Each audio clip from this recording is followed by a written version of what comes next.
Welcome to NASPA Tonight. I'm your host, Josh Greenway. This is the YouTube live show that is all about Scrabble. Tonight, we've got a very special episode. It is NASPA Advisory Board election time.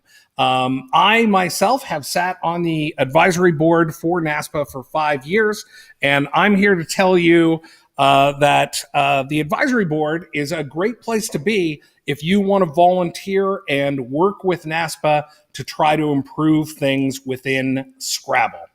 It is a lot of people roll their eyes when they hear about the advisory board. They feel like it's not a place where people can make a difference. And what I would say is that in my 5 years there, I feel like I've been able to work on a bunch of projects that have come to fruition. So I think being on the advisory board is to some degree what you make of it. But it's an excellent place to get a chance to work with the EC. I have then found that I've been able to get different projects funded and different things like that. So anyway, I'm a big fan of everybody who serves on the advisory board. Tonight, we're going to be talking with 6 of our candidates. One candidate who is running is not on the show tonight, and that is James Flomo. So unfortunately, he wasn't able to join us. But I would now like to introduce my very special guest and my co-host for this evening, and that is the one, the only, Senator Cheryl Kagan. How are you, Senator? Hey, Josh. I'm really glad to be back here on NASPA Tonight. Fantastic. In case people don't know, since 2015, Cheryl Kagan has served as a state senator for Maryland's 17th district, including Rockville and Gaithersburg. Wow, that is tough to pronounce. From 1995 to 2003, she served in the same district in the House of Delegates, Maryland's House of Delegates.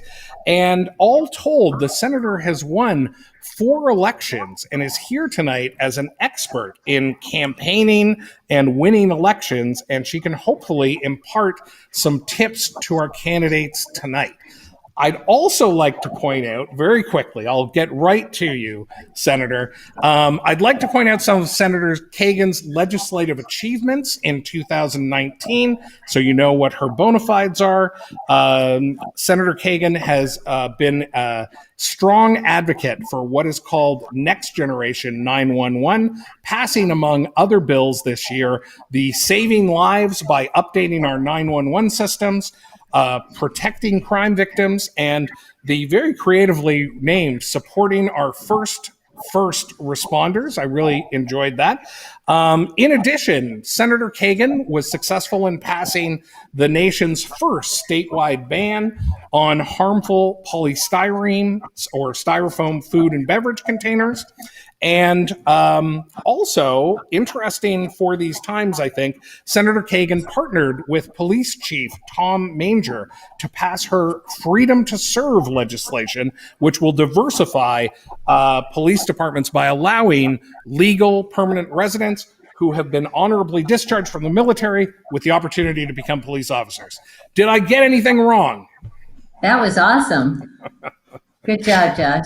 Fantastic. Well, thank you very much for joining tonight. We're going to be covering a range of topics. We're going to be hearing from 6 of our advisory board candidates. And if it's okay with you, well, actually, first, before we do, there aren't a lot of highlights going on in Scrabble right now, but I heard that you won a tournament the other day, that maybe it was virtual. Can you tell me that story? Well, I was 5-0, and I was Gibsonized in a 6-match tournament. Yes, it was virtual, and yes, I was in Division E out of F. But you know what? Gibsonized is still good, and we're down as a $1 prize. So I'm not exactly paying the mortgage with my Scrabble, but I love it nonetheless. I saw that. I did see the $1 prizes for the different Yeah. categories. Does that $1 get paid? Like, do you get a transfer? What happens? Can we get this on the record that Judy Cole needs to write me some $1 checks? Fantastic. I might be Okay. able to like save up and buy an ice cream cone or something. Very good. I want to hop right into this. I want to get to know our candidates. So I am going to start to bring our candidates on screen. We will remain on screen, and we're going to say hello to them 2 at a time. Okay. Great. So hopefully that makes sense. First, we are going to talk with 2 people who are already winners. They have won their elections by acclamation. Senator, have you ever won an election by acclamation? In 2018, I had no primary and no general. No one filed against me. And then finally, the Republicans threw someone on against me, but it was close to acclamation. Oh, wow. There you go. I'm okay with the position. We are going to be speaking with Heidi Robertson and John Ortman. And what I would like to do, let's bring them on and say hello. Hello, Heidi. Hello, John. How are you? Hello. Great. Fantastic. Hey. Let's go one at a time. And what I'd like to hear from you, we're going to start with Heidi. Heidi, can you tell us where you live and how you started playing Scrabble and why Scrabble is important to you? I live in Ottawa right now. My audio is okay. I can't hear myself, so. Go ahead. Everything's good. Sorry. Yeah, I live in Ottawa, which is, as everybody knows, like home of the best Scrabble club ever.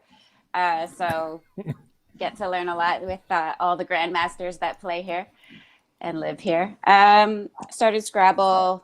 I've been playing Scrabble all my life. I think I told this story before on earlier NASPA Tonight episodes. So just been playing a long time. Since I was like maybe 3 or 4, I was playing with Scrabble tiles. My mom always had them around, so. And why is Scrabble important in your life? Well, I mean, obviously, it's something that I grew up with, so it's near to my heart. And my mom's no longer with me, my grandma either, and they both were very avid Scrabble players. But also, it's just really, really great game to keep your mind sharp. I work with words all the time, so it's fun in that way, and solving puzzles and everything else. But I have to say, I'm less excited about regular Scrabble now. I just like to play this one variant that I like. So, yeah, that's what I like to do. Wow, very good. John, let's turn it over to you. John, what part of the country, or the continent, I should say, do you hail from? How did you start playing Scrabble, and why is Scrabble important to your life? I'm in Roseville, California, which is just outside of Sacramento, and I run the club here. We launched in about 2006, playing competitively since about 2003, but started as a young kid, playing sisters and cousins and such, but decided to get more into the competition around, like I said, around 2003. I did take a hiatus between 2010 and 2017. I just found out I got very burnt out and didn't want to anagram anymore, but caught the fever again a couple of years ago. And what it means to me, I've been kind of competitive in a lot of different things, more athletically. I'm always doing something in terms of competition. Athletically, right now, I'm mostly doing open water swims, but this is the other aspect that I like to compete in a mind game. And this is the only thing that I do in that regard.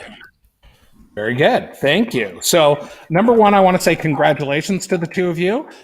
Senator, do you have any follow-up questions for our first 2 guests? So I have a question for Heidi. She said she only likes one particular kind of Scrabble. I'd love to hear a sentence or 2 about that. So I call it flip mode.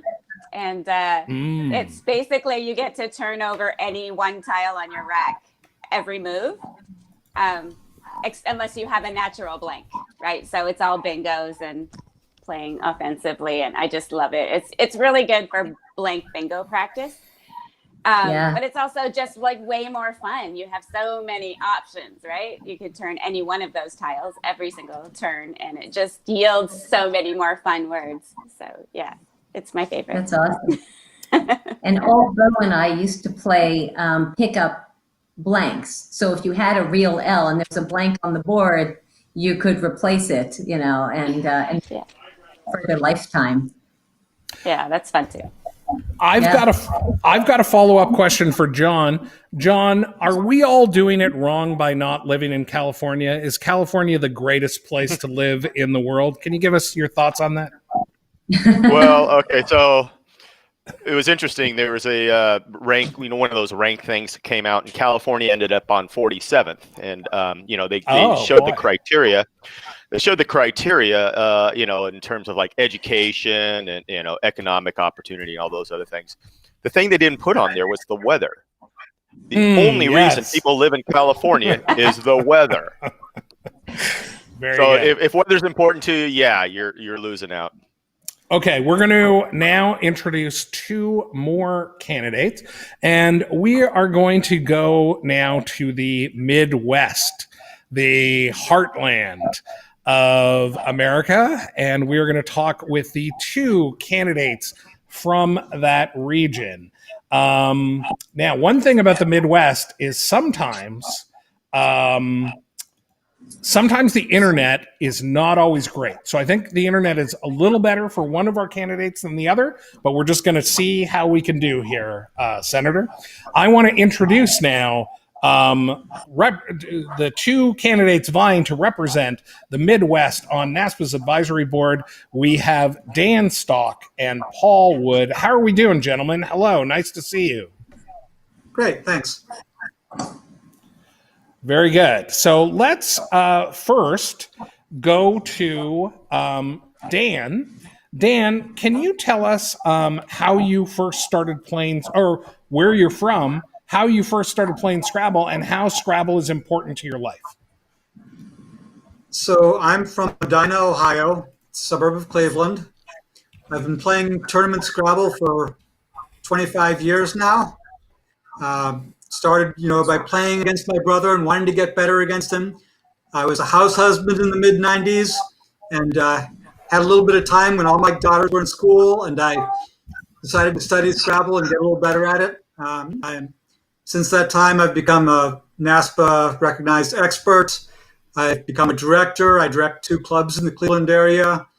I've directed dozens of tournaments. I've assisted with over 100 tournaments. I've been a division leader at the last 11 North American Scrabble Championships. Mm-hmm. I've won 100 Scrabble tournaments in my career. So I'm pretty involved.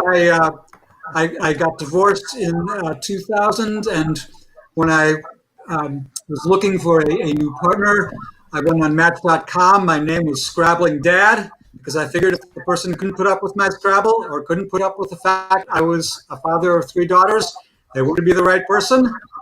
And in fact, not long thereafter, I got married to Joyce, who's also a tournament Scrabble player. Mm-hmm. I've heard it said that Scrabble love is the best love. Let's move over to Paul. First of all, Paul, can you hear me? I know the internet there is maybe a little bit challenging. Can you hear me, Paul? I can hear you loud and clear, Josh. Not a problem. Fantastic. So, Paul, can you tell me where you're from, how you started playing Scrabble, and how Scrabble is important to your life? Well, I'm a native of England, so I'm a foreigner in this wonderful land of America. I started playing Scrabble way back in '66 when I got a Scrabble set for my birthday.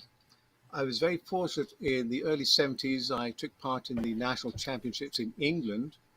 Now, in those days, to take part in the nationals in England, you had to play 3 competitive games and then submit your aggregate score, and the top 100 were invited to take part in the nationals in England. So that was for the first 6 years that they did that, and they changed the format. Why is Scrabble important to me? I've spent a long time traveling around the world with my job, and so I would take Scrabble with me. So when you're living in the Middle East or in Africa or China or something like that, getting to have a game of Scrabble was a way to relax, to take away the stress of my job as a lawyer. And so Scrabble has been very important to me all my life because I love the English language and I love the use of words. Beautiful. I love that. I do want to say to you, Senator, that I am a person who I love lawyers. I think this came up on the last NASPA tonight as well, which is not necessarily the most popular of opinions. But I like anybody who devotes themselves to a profession that is, that intense. So anyway, Senator, Josh, I just need to say that I was a contracts lawyer, so I'd worked for Shell, BP, Exxon, people like that around the world, building refineries, nuclear power stations, pipelines. So I was a specialized lawyer. I see. Very good. So, Senator, do you have any follow-up questions for these two candidates? Well, these are candidates running for an office, and I'm curious to know what they think about the way the advisory board is running now and whether they've got ideas as to how it should be changed. Let's have Dan answer that first. Okay. First I want to interrupt myself and point out that the other thing that I do for Scrabble is I write the 100 tile tableaus that are written on the big board at the National North American Scrabble Championship, and an example is next to me. In terms of things I would do differently than what the current advisory board is doing, one of my stands that I've taken is that I would like to see closer cooperation between NASPA and competing organizations. In particular, and while that is not a popular stance among the executive committee perhaps, but I think there are things where we can move toward having a more harmonious community. And one of the small steps we could make to do that would be to start working with the other groups and see if we can coordinate how we schedule our tournaments, just so we don't have a WGPO tournament and a NASPA tournament at the same time. It will take some involvement. It'll take some commitment from both sides. They're not sides that necessarily want to agree with each other and work with each other, but we have people in NASPA who know how to handle that situation, right, Cheryl? Yep. And I think we can do better for the community in that regard. Very good. And now over to Paul. I don't know, Senator, if you want to repeat the question, if you remember the question.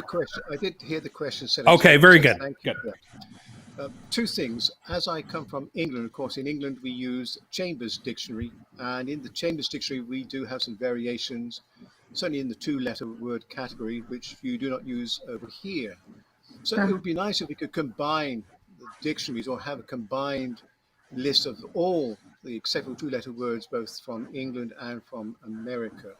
The second part I would do is children are the essence and the lifeblood of future Scrabble. So I'd like us to see much more. I know we have the schools Scrabble program, but I'd like us to see much more intentional about going to the schools, certainly trying to find a way we can work in with the elementary children, because I believe, it's my own personal opinion, that I think we as an American nation are losing our grasp of the English language, or the American language, as I should say. So I think we need to go back to the grassroots, educate the children, encourage them to use words, to love the English language, and to love wanting to learn how to spell and how to also work with words. So I like to see much more active involvement at the schools from both elementary through to high school. Very good. And you had a quick follow-up there, Senator? I have a quick follow-up for Paul. Can you give us a couple examples of two-letter words that are legal in Britain, in Great Britain, that are not legal here? Okay, well, in England, we can have GI, and also we can have double O, and so we have that. And then, of course, we have ZO as in England, which you don't have over here. That's just a couple of examples. Okay. Very good. GI is now good here, but yeah, that's interesting. Thank you.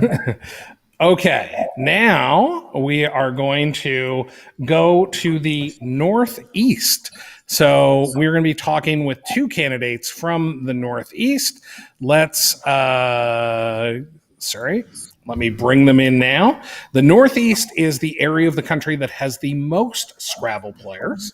So the representative from this part of the country definitely has a big job on their hands. So I want to introduce, and I should say I'm introducing two of the three candidates. Unable to join us tonight is James Flomo. You can check out his platform statement on the NASPA website. So I'd like now to introduce Portia Zwicker and Will Anderson. How are you? Nice to see you guys. Good, Josh. Hey, guys. Good. Let's start with Portia. Portia, can you tell us where you're from, how you started playing Scrabble, and why Scrabble is important in your life? Sure. I am from a small town in upstate New York called Niskayuna. It is about 20 minutes from Albany in the county of Schenectady. Like most people, I have been playing Scrabble since I was a child, but I didn't really quite get it and start getting serious about it until maybe my late 20s when I moved to New York City and joined a couple of Scrabble meetups and actually did play once in Manhattan Club 56. And then when I moved back up to my hometown about 4 years ago, I joined Club 404 in Albany, and that's where I started playing my first tournaments. It's important to me because, as sappy as it sounds, Scrabble has kind of become like a second family to me. I really feel like I'm at home when I go to the tournaments. I feel quite welcome there. Everybody's very nice, and I have made several new friends from Scrabble.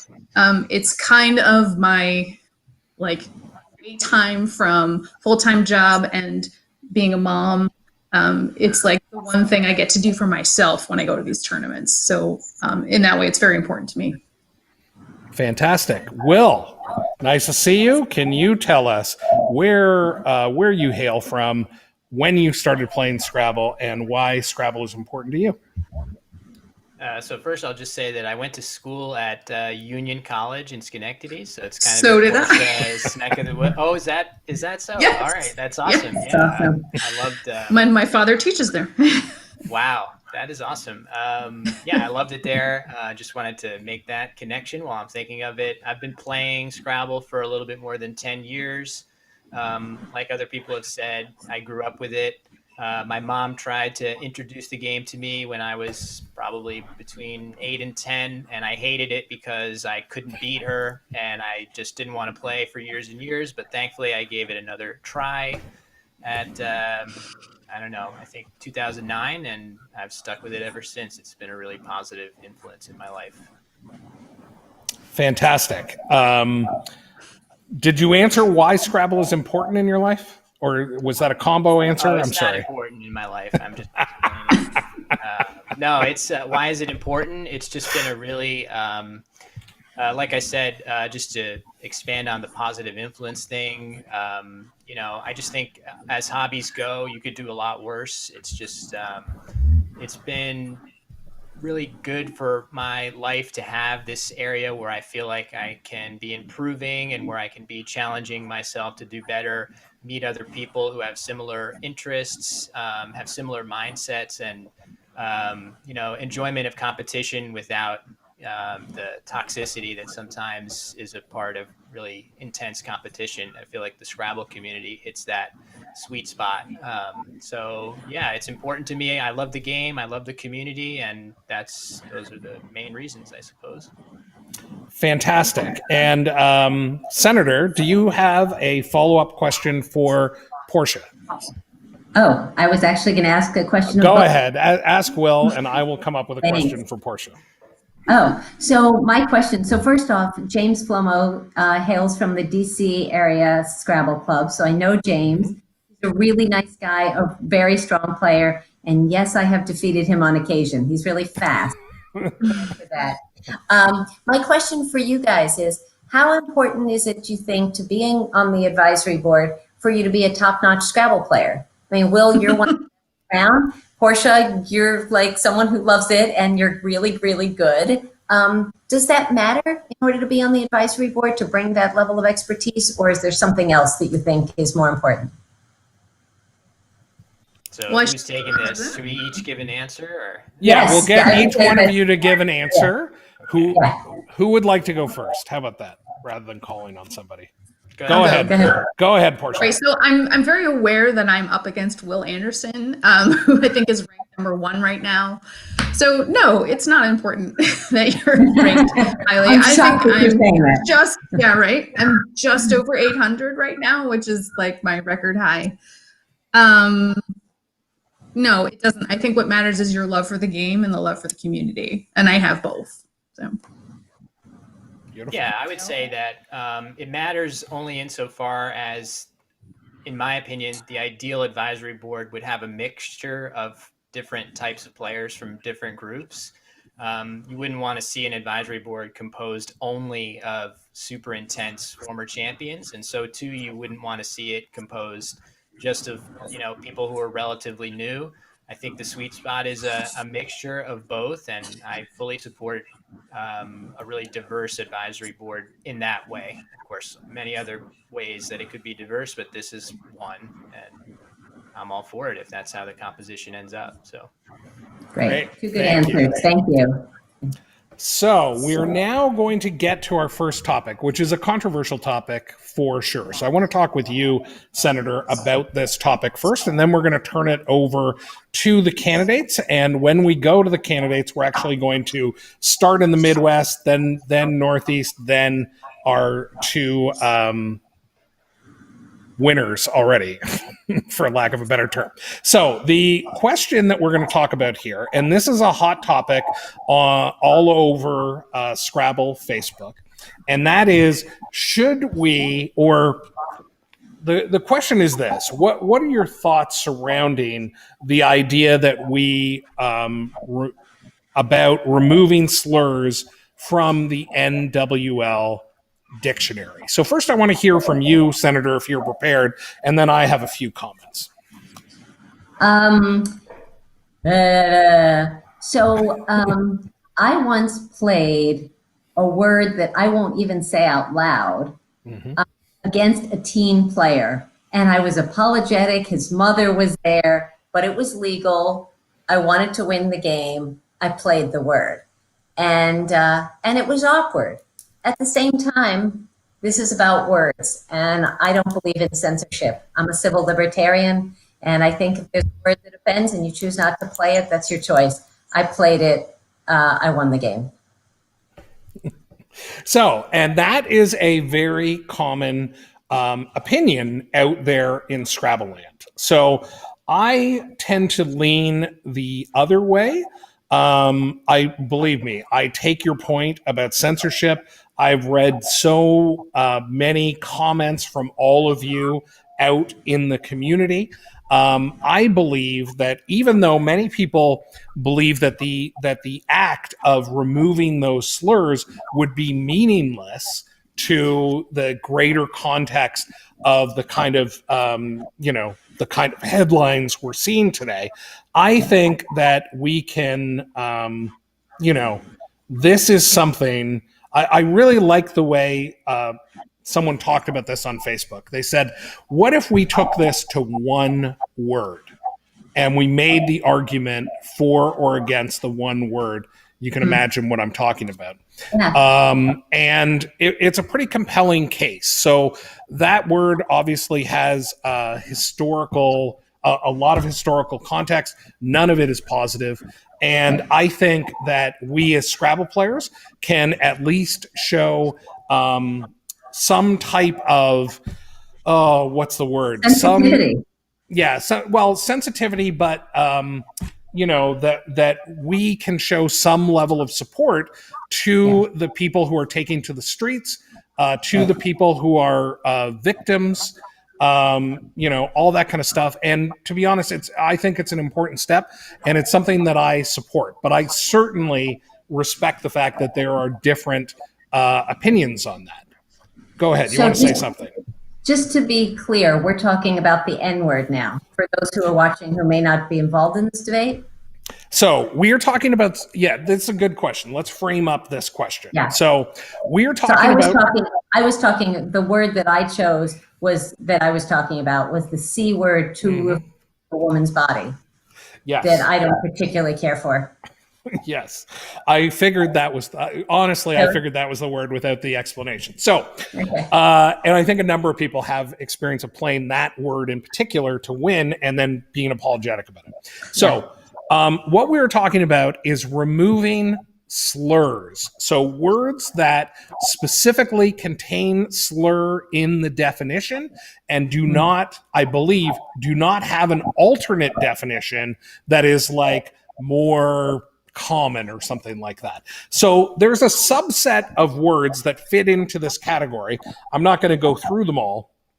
What I was talking about was one person, Tony Leah, a former advisory board member, made a case, and he said, if we can make the case for this one word and feel like it's appropriate, then we can probably take that case to an expanded group of words as well. So I am asking the question, and what we're going to ask the candidates tonight is what they think about just the notion of removing slurs from the dictionary.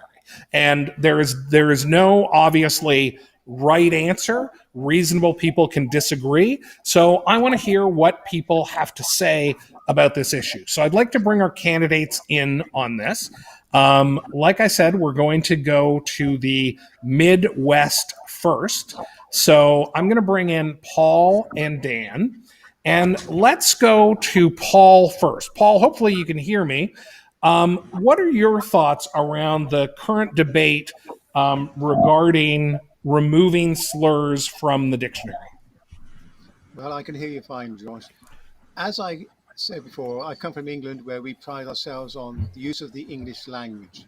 As I referenced earlier, children are the essence for the future of Scrabble. But the problem is that today, children don't know how to speak correctly and properly sometimes. So they revert to slurs and slangs. And so their type of speech is poor. I would like to see a removal of the slur words and go back to what Scrabble was intended to be, to improve the knowledge of good words, how to use the English language correctly. And so I feel slurs can bring down the level of Scrabble for people to participate. I hope that we can learn to be sensitive to the community and to society around us with the words that we use. And so I think the better control that we have over the words that we use is good for Scrabble and good for everybody to learn. And so I am for taking slurs out of the use in Scrabble. Great. Thank you very much for your answer. Let's go over to Dan now. Dan, can you give us your thoughts on this issue? Sure. I have three thoughts I'd like to bring up. The first is a recognition that I'm sitting here as a white male, privileged in our society, and I recognize that realistically it is important to make sure that a diverse group makes this call, and I shouldn't necessarily be the only one to do so. That being said, I am running for the advisory board, and I do have my opinions. But before I go to those, let me say one more thing about diversity, which is if I am elected this year and I'm up for re-election in 2 years, I will gladly step down if there is someone who is of a person of color or a woman who is with at least good minimal qualifications, such as being a director or volunteer for NASPA in the past. That I think it is important to diversify the group. I think there are a couple of issues with getting rid of the slurs. The first one, this is my second point. First one is that it's very difficult to draw the line. I saw a proposal that is supposed to go to the advisory board. There are words on there that I consider to be, they're used in Tolkien, they're used all over the place as fairly common words. It's very difficult to say, this one's bad enough to be tossed out, this one is not. It's very tricky. I like having a nice firm line. If it's in one of our source dictionaries, we put it in, and otherwise we don't. It makes the line very clear. And the other issue that's sort of interesting here is a parallel with something we see in society today. It used to be considered a good idea to be colorblind. That is, if you saw somebody of a different race, you were supposed to say, "Oh, I don't know this. I don't know this is a black person or a white person. I'm just going to treat them the same." Treating them the same is fine, but that does not give you these days the right to be colorblind. You need to see the other people and acknowledge their struggle. And so colorblindness is now actually considered not a politically correct thing. It's something that we're growing past and beyond so we can acknowledge the struggle of our minority groups. In some sense, the same argument can be made for these words, in that getting rid of them out of the game of Scrabble does not get rid of the words out of our language. What it does instead is make it so that we're not discussing them. And if we're not discussing them, we're not pointing out how wrong they are. It's an argument anyway. I'm not sure if I buy it fully, but it's worth consideration. So overall, I come down on the line of let's keep the dictionary the way it is in summary. Okay. And Cheryl, did you want to cover anything, maybe a follow-up for Paul on this, or we can move to the other candidates? Did you have a question? Yeah, I guess my comment or question was about school Scrabble, where there are already words that are not permitted. And I wonder whether you all are comfortable with that. So Dan, you expressed more openness, where Paul was looking for a little more discretion. And so is the school Scrabble sort of the role model that you would envision then, Dan? I'm sorry, School Dan. Scrabble. Sure, sorry. For Paul. The question was for Paul. Sorry, thank you, Senator, for that question. I believe, and I understand what Dan was saying, that we have to be very careful about what we put in and what we leave out. It's a matter of subjective opinion. All I can say is if we go back to when Alfred Butt started the game of Scrabble and what his intentions were right at the very beginning, there is certainly room for us to keep the essence of what Scrabble is all about. And I believe that, yes, we need to look at the words on a case-by-case basis, but I still believe we should go back and maybe use the school Scrabble dictionary as a starting point. As I said, it's children learning the bad words, the slow words, and not learning proper words. And so I understand Dan's point of view, but I do feel that we still need to control and use the words better and remove slow words from the time. Thank you. And Dan, do you have a quick response to that follow-up? Yeah, I do. I think that school Scrabble is fine.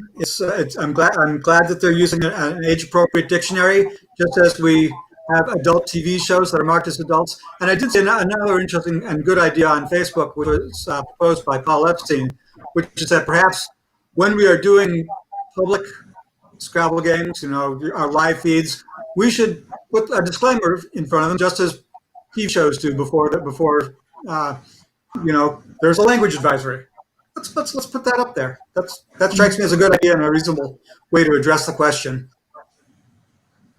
Okay, thank you. We're now going to go to our candidates from the Northeast.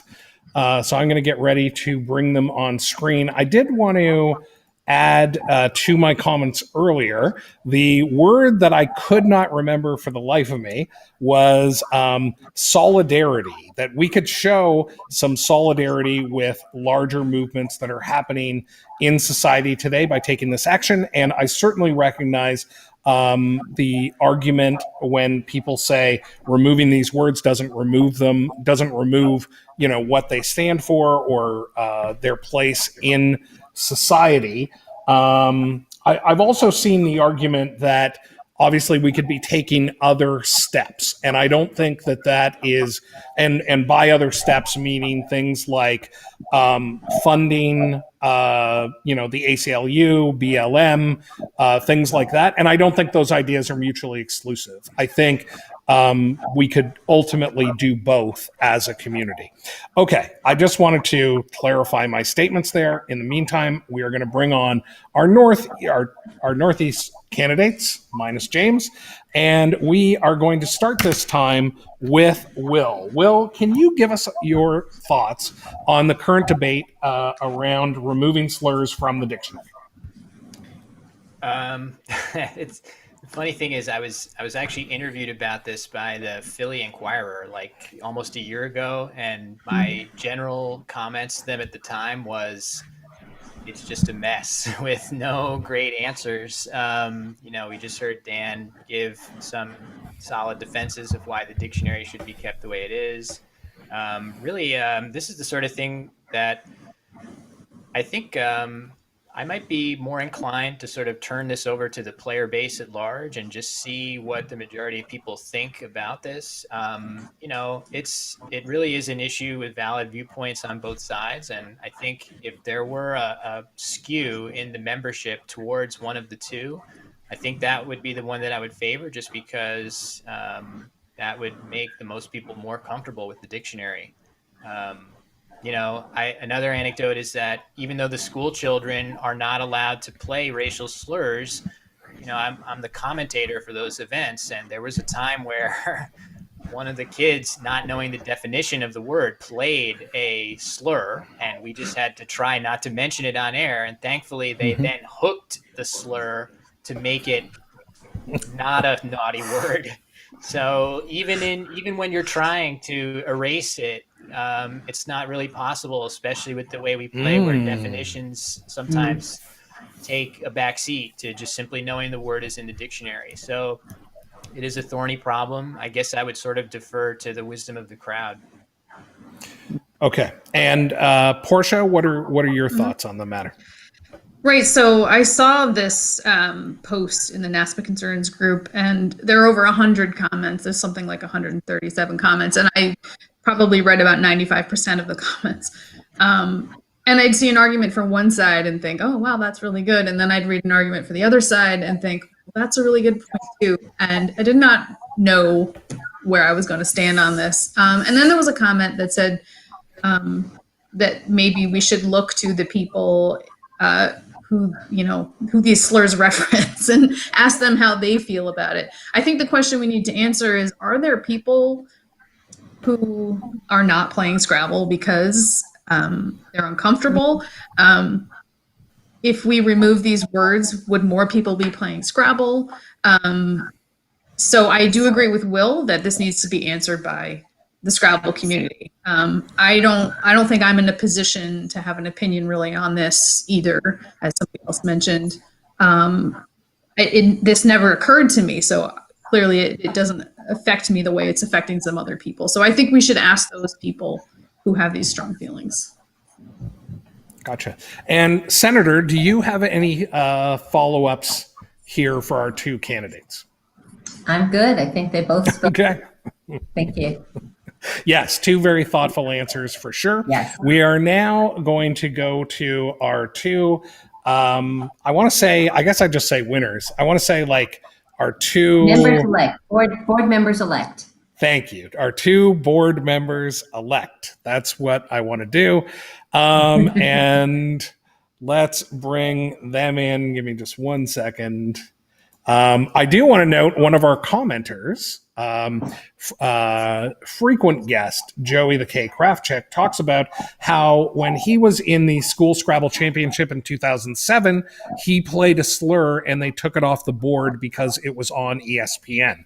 So we definitely know that there is a history with this type of scenario playing out. So, having said that, let's bring in Heidi Robertson and John Ortman.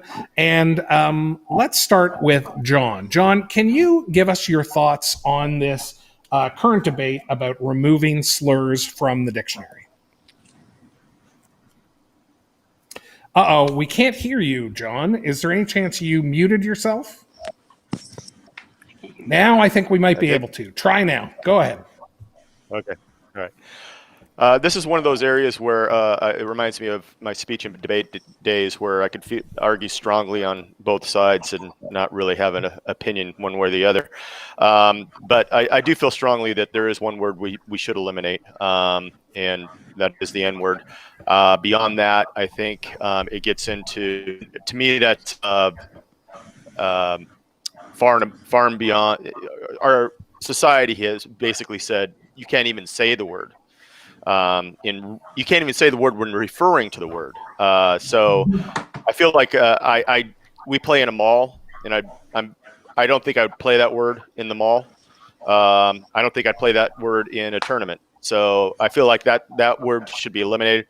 On the other hand, there's other slur words that I can't imagine how they ever got to be offensive words. You may have to beat me here, but the word Jesuit. I still don't understand how that's an offensive word. So, and also we need to understand if we're talking about slurs or offensive words, because there's offensive words that aren't necessarily slurs. And I can't say the word, but occasionally on a Saturday night, I'll get S-faced. Obviously, it's offensive. I don't think anybody's going to hurt my feelings if they said that to me. So I think we need to define that. Okay. Thank you for that. John, I'm going to say it on this thing. I just bingoed with shitted, and I was fine with doing that. Yes. Okay. Let's now go to Heidi. Heidi, can you give us your thoughts on this current debate? Heidi, can you hear me? No. Okay. Hold on. Let's try this. Okay. Hold on 1 second. Let's go back here. We're going to try to bring Heidi in. So let me just message Heidi, because we definitely want to hear from Heidi. So can you reconnect? Sorry, everybody. So we're going to come back with Heidi in just a minute, and then we will hear her answer. And I just want to commend everybody for their very thoughtful answers through this. Let's see how Heidi is doing now. We're going to bring Heidi in here. Actually, let's go back to the 4-shot. And Heidi, can you hear us now? I can hear you now. Fantastic. I don't know what happened. Just all of a sudden, everything went mute. So I heard nothing of all the laughter that. I'm sorry. Understood. So the same question as before goes to you. Can you give us your thoughts on the current debate about removing slurs from the NWL dictionary? Can you just let me know what my lovely colleague here said? Just a Coles Notes version? I didn't hear anything. Oh, sure. John mentioned that he felt that there was one word that should definitely be removed. And he also felt that there needed to be further categorization of different words to figure out which ones were vulgar versus which ones were offensive, essentially. Okay. So, I mean, going last, everybody's pretty much made all the points that, one could make on this issue, I think. I think it's a really good point. So when Will said, for example, I want to turn it over to the players. And then Portia pointed out, well, maybe we don't have the diversity of players that we would have if we had, if we didn't have all these slurs in the dictionary. Now, I don't think that really is a factor, because people come to Scrabble with the Merriam-Webster dictionary sans slurs, right? Like, it's already been cleaned up. So I'm not in favor of censoring any words, because I think, as Dan said, that's, if they're not there and they're still being used, then we're just trying to sweep it under the carpet, right? Like, we should have the words and talk about them, or, just let people learn. That can't learn if they're not exposed. And I don't, as like Cheryl said, I don't agree with censorship. But on the other hand, like, I love kids too, and I can't imagine like having those words in a dictionary that kids are using. But at the same time, I cannot stand having 3 different dictionaries in the game. Like, it's horrible. So it is really, really a tough one. And I do agree with the point too, like, where do you draw the line? It's very, very difficult to categorize. And people, as beautiful as they are also horrible. And you take away one slur, they're going to invent another, right? So it's a losing battle, I think. Interesting point for sure. I'm going to ask a follow-up to the two of you, which is this. I forgot it for a second, but then I got it back. So here's what I want to ask. You brought up, Heidi, the 3 dictionary issue. So there are definitely people, even before this debate sort of resurfaced, who believe that NWL should match OSPD for a number of different reasons. So I'd like to hear from both of you. Heidi, I'll go to you first, and then you, John. What do you feel about that and how it intersects with this current debate, the idea of NWL matching OSPD? Oh, am I first? Is I first? Yes, please. Yeah. I'm sorry. Can I clarify? Hold on. We're going to go with Heidi first, and then we'll go with you, John. So stand by. I just want to understand the question. Are we talking about NWL matching OSPD or NWL Correct. aligned with Collins? No, aligning with OSPD. Okay. So Heidi, Okay. go ahead. So yes, definitely the official Scrabble Players Dictionary should match whatever we're playing in the clubs. Absolutely. And there should only be one of those. And we should all be playing with it. The official Scrabble Players Dictionary. For the English language, and then for the French language, and then for the other languages that people play in, right? There should be one Scrabble Dictionary. Okay. And John, what's your feeling on that? I'm severely bereft of understanding the issue. I've been playing NWL. What's OSPD? Are we talking about Merriam-Webster? No, we're talking about the school Scrabble lexicon. So basically NWL less all slurs, vulgarities, trademarks, etc. So I'm just saying that there's a line of thought that is running parallel to the current debate about removing slurs, where people feel like the issue of NWL and OSPD consistency could be one of the benefits that could come out of the idea of changing the lexicon. I would disagree with aligning the two. I would disagree. There's just too many words to unlearn in NWL if we do that. That would be very discouraging for me if we went that direction. Yeah, that's exactly what I was going to add there. That in theory, it's nice to have one dictionary, but the reality of it is you have all of these players who then are like, now I have to unlearn a whole bunch of words, right? So. Gotcha. Okay. Oh, I cut John off. I apologize, John. I want to thank everybody for their very thoughtful answers there. We're going to go into a couple of other subject matters, and we're going to try to pick up the pace here a little bit. So what I'd like to talk about next, the one point that I want to make is that the advisory board helps the EC make some pretty key decisions. I think that's where this decision may end up getting made. It may end up going to the players at large, but the first place the EC is going to look is the advisory board. So that's why it's an important question to cover tonight. Okay, by the way, in other NASPA news, just before we get to the next topic, Senator, do you want to talk about the fact that our NASC was scheduled for Baltimore in your state, and then it got canceled, and sort of what the future holds? Can you fill us in a little bit? So I don't know whether to put on my Maryland mask or my brand spanking new Scrabble mask.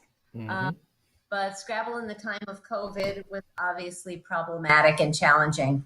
It was a real thrill to be able to plan to welcome the National Scrabble Championships to the state of Maryland and the wonderful city, charm city of Baltimore. The hotel worked closely with us. The board was extraordinary. John, Art, and Judy were just really amazing in how they pulled things together. But I think they made a prudent decision, despite the fact that we had record-breaking registration. And so the NASPA and NASC folks have already tentatively made plans for 2021 in August. We've looked at a few different weekends, but we are really hopeful that it will happen in 2021 and everyone will feel safe and confident about coming to Maryland and playing Scrabble in Baltimore. All right, very good. We are going to continue the questions for, and I'm very excited. I have never been to Baltimore. I was very excited to go, and so I'm hoping I get to go. All right, that's what I want to say about that. Okay, the next thing that I want to talk about, and this is going to be a speed round. What I mean by a speed round is we're looking for quicker questions and answers. Okay, so we can get through a couple more topics before we wrap up the show tonight. One of the things the advisory board decides on every year is the playoff structure for NASC. In previous years, there's been a split among players as to whether we should go with the traditional everyone plays 31 games in basically a Swiss format to decide the champion, while other people advocate for a playoff-based system after a certain number of rounds for a certain number of players. This is certainly a divisive topic. The 2015 North American Scrabble Championship produced a lot of bad feelings about playoffs. That removed playoffs from the NASC for several years, and we've since come back with a much more limited playoff in the most recent NASC. So I would like to ask Portia and Will. We're going to start with Portia. Where do you stand on playoffs for the NASC? Sure. So I know very little about this. I've just learned and caught up real quick. And so I think where I lean is playoffs are okay as long as they're as late as possible in the tournament. Gotcha. So giving everyone a chance to participate in them.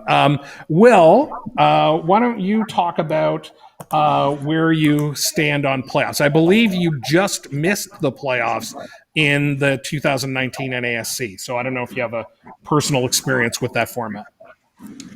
I think in general, playoffs are a good spectacle. I think it's a good kind of outward-facing thing for us to have. It gets interest from people to be able to say, we're going to watch the finals of the Scrabble Championship. So in that sense, I do think it's positive. Actually, I'm not really even thinking about last year, which you just mentioned, but I'm thinking more about the year I won, where I was actually Gibsonized before the last day, where I'm imagining now if I had to play a finals after that, where I was like many games clear of the field and then could potentially have lost the finals. It would have been disappointing, but at the same time, that's the sort of thing that you accept with the territory when it comes to having a finals. And really, if you're one of the top two people making the finals, the odds are pretty good that if you keep playing nationals, you're probably going to win one at some point anyway. So I think it's a good idea from a spectator standpoint to have at least two finalists move on and play a series at the end of nationals. Very good. Thank you for that. We're going to move on to the next two candidates. While I get our next two candidates on the screen, Senator, do you want to tell us what you think about playoffs at NASC? So I have not yet made the finals with my one experience. All I could think of was that I'm a Democrat with a big D and a Democrat with a little d. So as Portia said, I mean, you just want to have as many people play as much Scrabble and have as much experience competing as possible. But I understand what Will said about the draw of the competition. So I'll be interested to see what the board decides. Very good. We're going to go now to our advisory board elects. I don't know if I'm saying that right, but we're going to start this. Damn it. We're going to start this topic. Heidi's going to reconnect. I don't know what's going on there, but I think I know how to prevent it from happening again. Something just occurred to me. So we're going to start with you, John, and then we'll bring Heidi back. John, can you tell us what you think about playoffs at the NASC? I would advocate for best of five playoffs. Those are the games that people click on YouTube and get there's a great chance to have commentary from expert players. I would even suggest extending it down to the lower divisions as well. It makes it exciting for those people to see playoffs of people that they have likely played in a tournament instead of people that they haven't even played yet. Okay, and Heidi, can you tell us what you think about playoffs at NASC? I agree that for spectatorship, it's good to have playoffs. But as I say often, I I'd rather play than watch. I do not watch Scrabble. I play Scrabble. And so the more games, the better for me, right? Like I just, as late as possible, if even outside of like our 31 rounds, protect my 31 rounds and let them go play after. But I think that actually, in all seriousness, I think that you can still, if you're streaming the games and everything, create the same excitement, because the people in the top tiers at the end anyways, they're still competing for the win. They're still the finalists in a sense, right? You can just stream those games with the same hype as if it was a 5-game series or a 3-game series or whatever. Very good. I have a quick follow-up. You say you don't watch Scrabble. Do you ever watch Scrabble talk shows? I love Scrabble talk shows because I love the people, but I don't want to watch somebody playing Scrabble, right? I just want to play myself. So. All right, very good. Thank you. We're now going to move out to the Midwest, and we are going to bring back Paul and Dan, and we will get their take on playoffs at NASC. Let's bring them in now. I can't remember who I went to first the last time. I'm suspecting it was Paul. So Dan, do you want to tell us what you think about playoffs at NASC? So playoffs in lower division turned out to be not very popular when we tried them. So my proposal would be to have everybody play 31 games, then have the 2 top divisions have playoffs on Wednesday afternoon, and which is something we've done before, and it's popular, and people get to watch the playoff games from remotely, and it's exciting for those who want to watch. But I'd also like to see a miniature 4-player late bird for people who would rather play than watch the championship. Very good. I think we lost. Was discussed for Baltimore while we're bringing Paul back. Yeah, for sure. There was a planned late bird, so absolutely. But I take your point there, Dan. So, Paul, can you hear us? I can hear you fine. Great. Can you give us your thoughts on playoffs at the NASC? I believe in playoffs. If we are going to appeal to more people to take an interest and to learn to love Scrabble, then we need to make it exciting. And I do believe that playoffs at the high level for the top people is essential. And as you say, we can use it, have good commentary. I do not see playoffs at the lower divisions, and I appreciate that may be a slur. The teams and the people who play lower down in the Scrabble tournaments do not need a playoff. They need to enjoy their time playing Scrabble. Therefore, playoffs for the top people, but normal Scrabble rules for the lower down. Okay, thank you. That is such a diplomatic answer, I gotta say. Okay, here's what we're going to do. Senator, stick with me for a minute. I'm going to take you off screen for a minute. Here's what I'm going to do. Just to get through a couple more questions, what I am going to do is bring our candidates in, the ones who are running, and I'm going to do just a couple of topics super quickly by bringing all 4 of them on screen. But please stick with me, Senator, okay? And give me 1 second, and then I'm going to bring in the 4 candidates who are pursuing votes right now.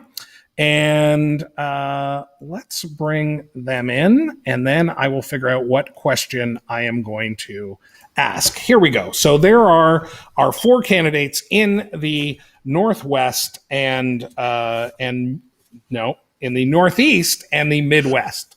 So let's go very quickly.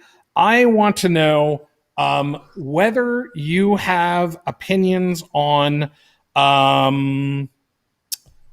let's see. Let's go with Lexicons. Let's talk about NWL versus Collins. Do you favor NASPA recognizing both dictionaries? Do you believe in dictionary unification going to Collins, essentially forcing everyone to play Collins if they're a NASPA member? Maybe that was too much. Maybe there are different ways to go to Collins. But I want to get your thoughts on this, and I'm asking for under 30 seconds. I'm going to start with Dan, and then we're going to go clockwise. So Dan, can you tell me about NWL versus Collins, what you play, what kind of position you advocate for.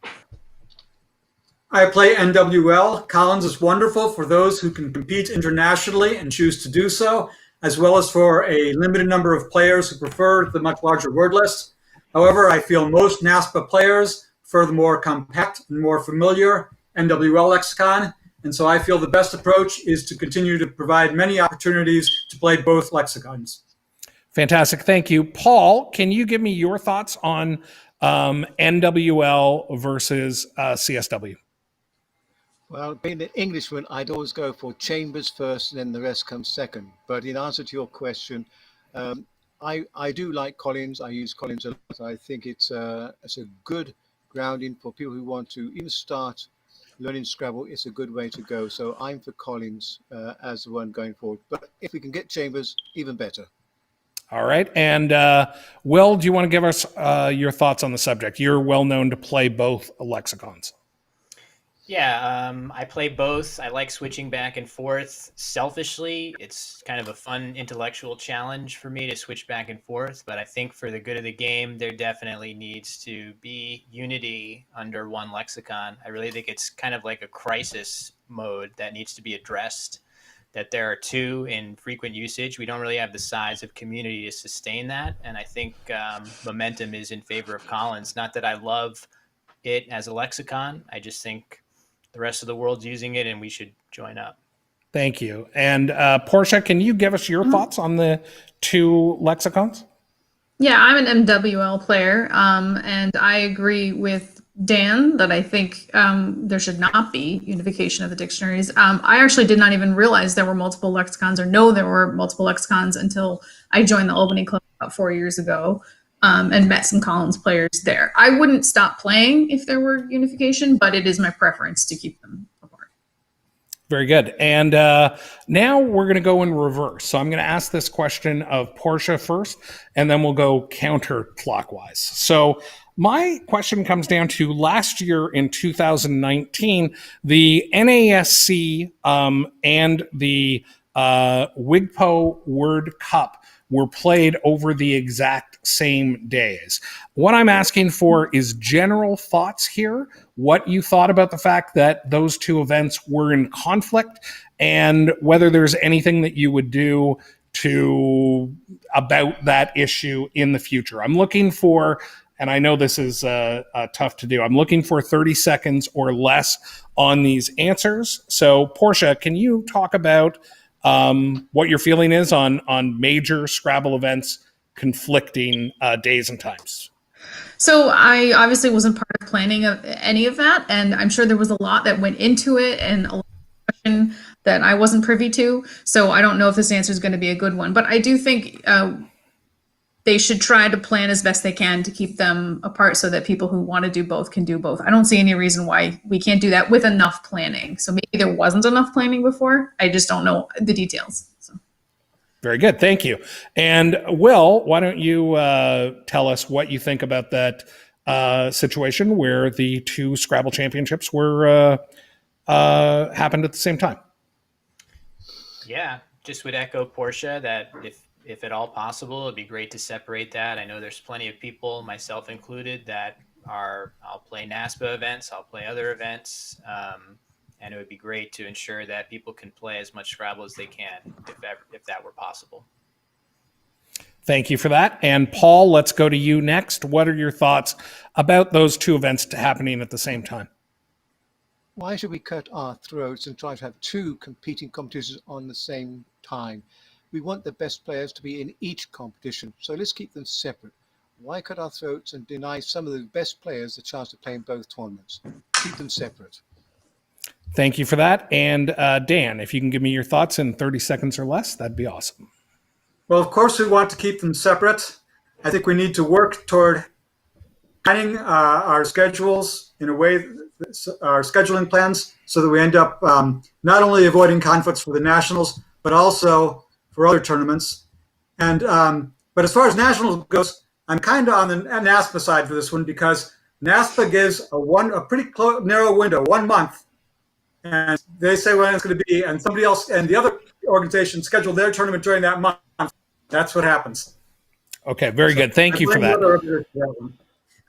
Great. Thanks very much. Now, I want to ask one more question, and then we'll kind of end this particular speed round. This is a question that comes to us via the comments and via Stephen Alexander. So we're going to start this question now with, we'll start it with Will, and we'll go clockwise. So the question is, let me find, sorry, I got to scroll back. The question is, do you as candidates think that the current, that current disciplinary consequences have been too lenient, just right, or too draconian? Again, I'm looking for a short answer here, so I want to hear your choice out of those three answers. And then if you want to add comments, that's fine, but maximum 30 seconds. We're going to start with Will. We're looking for, do you think disciplinary consequences have been, and the reason we're asking this is because the advisory board gets involved with, like, the tournament committee decides on discipline, but the advisory board will rule on appeals to that discipline. So the advisory board does have a role in this. So we're looking for the answer to, what do the candidates think that about disciplinary consequences? Have they been too lenient, just right, or too draconian? And then whatever other thoughts you have in 30 seconds. Will, go ahead. I can think of some cases where it's been too, in my estimation, subjective opinion, where it's been what I thought was too lenient, and I can think of others where I thought it was too harsh. So I'm not sure there is a pattern that I would seek to correct, other than just take it by a case-by-case basis. So, yeah. Thank you. Portia, what are your thoughts on this subject? Yeah, I mean, this is a boring answer, but I agree with Will. I mean, I can think of one where I'm pretty sure I feel it was too lenient. So I know that, in my opinion, that has happened. But obviously it depends on the particular case. Thank you very much. And let's go to Dan here. Dan, do you want to give us your answer between those three, and then whatever other comments you have? I largely agree, about right on average. And I definitely agree that in the particular cases, in particular case of a well-known case of allegations of sexual harassment, I think that the punishment was far too lenient. Thank you for that. But I didn't see all the evidence. Okay. Thank you. And Paul, let's go to you. Can you give us an answer to that question? As a good lawyer, I will try to give a middle-of-the-road, non-committal answer. But my feeling is each offence has to be dealt with on its own merits. There are going to be some cases where, you can be a bit lenient. But we have to be very careful we don't bend over backwards to favour those who are higher up the ladder in the professional circuit, so to speak. So we need to have equal justice for all people, but based on merit as we go forward. Fantastic. Thank you very much for your answers, candidates. I am going to bring the senator back on, and then I think we're going to move to final statements, and then we will look to wrap up the show. So let's bring the senator back, and here we go. Hello, Senator. How are you? I'm doing great. Good answers, thoughtful answers by our candidates. Absolutely. Thank you for sticking around for this part. We're going to go to kind of final statements by everybody, whatever they want to say. What I want to know from you, Senator, is what tips do you have for these people who are running in campaigns? They may not have the same number, the same size of electorate that you've had to deal with, but they're very much in a competition. They'll be asking their, friends, maybe family, maybe strangers to vote for them. So what tips would you give to someone running in an election? The key tip is about a message triangle. Voters can't remember 20 reasons why to vote for someone or why to buy that brand of peanut butter, anything. So 3 reasons, 3 simple words, or at max 2 words or something in each of the phrases as to what distinguishes you, why you deserve someone's vote, and ideally if you're able to distinguish yourself from your opponent, that's also good, but it can be positive about what you bring to the position. Fantastic. And for the record, you have won 4 elections. Is that right? I've actually, well, you could call 8 between primaries and generals, but yes. Okay, very good. So I'll tell you, I'm just going to give my personal answer on elections. I have been involved in 4 elections in my life. Well, wait a minute, 5, I guess. So 3 recently for Scrabble. I won all of those. That led to my time on the advisory board. One of those was by acclamation. So there were essentially 2 wins there. But then going back to high school, I was on my high school student council. I don't think I was there for any good reason other than I just wanted attention, I think. And I managed to get that attention. And I really liked it. And then I ran again the following year to be president of the student council from vice president, and I lost, and it was devastating. So the next time I went into an election, it was the Scrabble election, and I said, I'm not doing any of this losing. So I committed myself to outwork my opponents during that time, and I think that is what led to my particular election victories. So I don't think my tips to the candidates would be there's no substitute for hard work. And that includes even running for the advisory board. And some of these positions, the number of votes may not be that high. In some elections, in the 2 elections I've been in, I think there were maybe around 300 votes, but I was in elections that covered all regions of the country. So that's not a lot of votes given the size of our organization. So anyway, I've also seen, go ahead. Do people know how to vote? We're gonna talk about that just before we go to these guys. But I also have seen one of these elections go down 18 to 17, like literally 35 votes. I've seen another person pull out an election by 2 votes, like literally when we're dealing with these small numbers, every vote counts. If you want to vote, by the way, we're going to get to final statements by the candidates next. But if you want to vote, you should go to the NASPA Scrabble site, scrabbleplayers.org. And on there's an elections link. But actually, I have an even better suggestion. That's how you can go. You may get lost over there, I'm going to be honest. It can be complicated. Like if you don't know your password for getting into the site, it can be a problem. If you want to vote for someone, I'm going to suggest right now you contact them and ask them to help you. Believe me, when I was a candidate in one of these races, nobody knew how to submit their vote better than I did, and I would spend the time helping people out. Now we are going to go to final statements. Senator, let's see. Our audio is going to be we are going away, but our audio is going to be included. I don't know what order we should do this in. We started with we're going to go northeast. So I'm going to bring in for final statements of 1 minute. 1 minute or less. I'm checking my clock. We're going to go to Portia first in the northeast. So let's go to Portia now. Portia, do you want to just tell us whatever you want to tell us? You got a minute or less to just tell us anything you want. Sure. So trying not to play the underdog card here, but maybe I will. So I'm pretty sure that many more people know who Will is over me. But I would really like the chance to serve on the AB to be able to give back to the Scrabble community. Like I said, it's become like a second home to me. I thought about other ways I could give back. I looked into the research on become a director, but I decided I'd rather play than direct. And so when this opportunity came up, it seemed kind of ideal for me. I promise that I will listen to all sides of concerns if people bring them to me. I'm a very good listener. And on a note on how to vote, I actually write instructions for a living. I'm a technical writer. So if anybody needs those instructions, I have them written out and I'm ready to give them to you with the extra line of where I am on that screen. So Thank you. Fantastic. Thank you very much for that.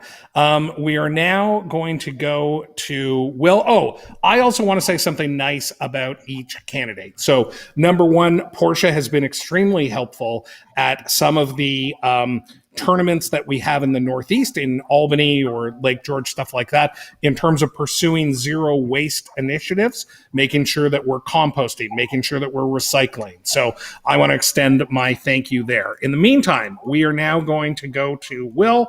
Will, you got a minute. What do you want to tell us? Just that, it's my career in Scrabble. Mostly I've kind of avoided issues of governance and politics and such, and feeling more of an urge lately in all areas of life, not just Scrabble, to sort of get up off the bench and get involved and try to do more to create the type of community that I'd like to be a part of. I love the Scrabble community. It's been an amazing addition to my life, and just one area where I'm, looking to hop off the sidelines and actually do something to make it better. So that's all. Thanks for considering me, and thanks for having me on the show. Very good. And the nice thing that I have to say about Will is that that people should check out Will's stream on Twitch. He does a great job there of playing different Scrabble games and puts out an enjoyable product. So next up, I would like to talk with my Midwest peeps. I also want to put out a note, first of all, to Heidi. Heidi, I think you're going to have to reconnect one last time, but we're not bringing you on right now. So if you can go ahead and do that, that would be awesome. In the meantime, I'm going to bring Paul on.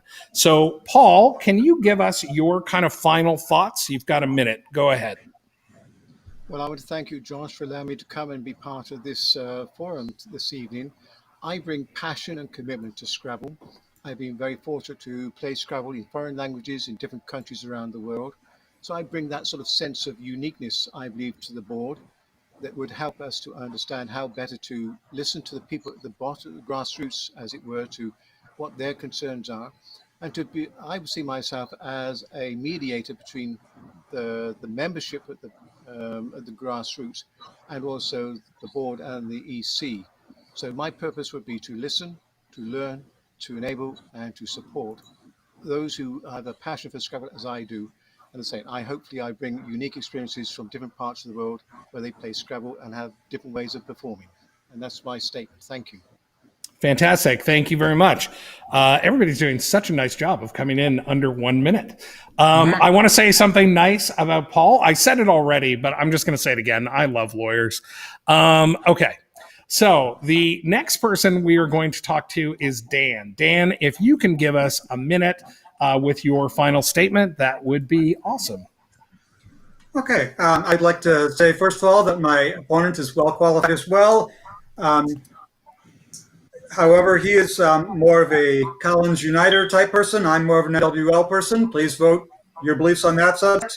I'd also appreciate your vote if you believe in my idea toward moving toward joint scheduling with competing organizations. While I myself am an expert, I'm also married to an intermediate, so I provide a variety of views from that regard. I'd also like to point out that I do have a long history of service to NASPA as a committee member, as a director, as a division leader at the NASC, and as a tableau writer. So I'd appreciate your vote. Thank you. Fantastic. Thank you very much. And now we are going to go, I'm going to take final statements from the people who have won already. So we're going to go with Heidi first to give us her thoughts. Just anything you want to tell us, Heidi. You've got 1 minute. Go ahead. Hi, everyone. Thanks, Josh, for having me on the show, even though I already won. So too bad you didn't have a choice. I'm representing Canada. I love the game and I love the people, and I'm going to do whatever is asked of me on this advisory board. But I will tell you that of all of these candidates, you're not going to go wrong with any choice that you make. Just vote. Show that you care and vote. Come on. Fantastic. Thank you very much for that. I missed saying something nice about Dan. Number one, I love what Dan does in terms of his service at the NASC, being a director for so many years. That is, listen, I've been working at the NASC for a number of years now, and I enjoy it very much, but I definitely appreciate his commitment to that. In terms of Heidi, I just want to say I think Heidi's an excellent ambassador for the game, and I appreciate the times that Heidi has sat down for an interview with me or appeared on NASPA Tonight. We are now going to go to John Ortman for his final statement. John, you've got a minute. Give us what you got. I just look forward to serving the community. If I plan on, now that I'm just retired today, traveling a lot more and getting into some of the East Coast tournaments that I haven't been able to do yet. I hope that people feel comfortable talking to me. I look forward to hearing their opinions about certain matters. One thing that I am kind of very interested in advocating is more promotion, perhaps going officially with Scrabble Go and trying to promote North America Scrabble Players Association. I have personal chats with people I played with who seem to be legitimate players, and just encourage them to go out to crosstables.com and check out the scene if they're curious at all. So that's something I feel strongly about. Fantastic and perfect. That was like 58 seconds. Everybody came in underneath, which is fantastic. I want to thank all of the candidates. I especially want to thank the viewers for sticking around through this. I know this was a long episode. I got to be honest, Senator, I started this show just to make jokes and talk nonsense. And I feel like doing prep work for tonight was strangely serious. So, but I am very happy with the content that we heard from the candidates. And I want to thank you for coming along and being my co-host and co-moderator of these activities here. So thanks very much for coming on the show. Thank you, Josh. It was wonderful to be back. I want to remind folks not only to vote for the Scrabble Advisory Board, but vote in November for the candidates of your choice. White House all the way down to your local folks. Vote your entire ballot and make sure you're an informed voter. And I'll look forward to seeing you on ISC or Scrabble Go. Reluctantly there. Vassar in person. Vassar Grad, right? That's your handle? Correct. Very good. All right. Thank you very much. And I want to say, hold on. Just final thoughts. We're going to end the show now. Thank you so much for joining. I don't know the next time we're going to do NASPA Tonight. That'll depend on the topic, but I really appreciate you tuning in and watching, and I want to thank all my guests tonight. And go out and vote. If you have any questions about how to vote, certainly hit me up. I can help with that, or hit up the candidate you want to vote for. They'll be helpful as well. Okay, goodbye. Good luck to all the candidates, and we'll see everybody next time. Thanks very much.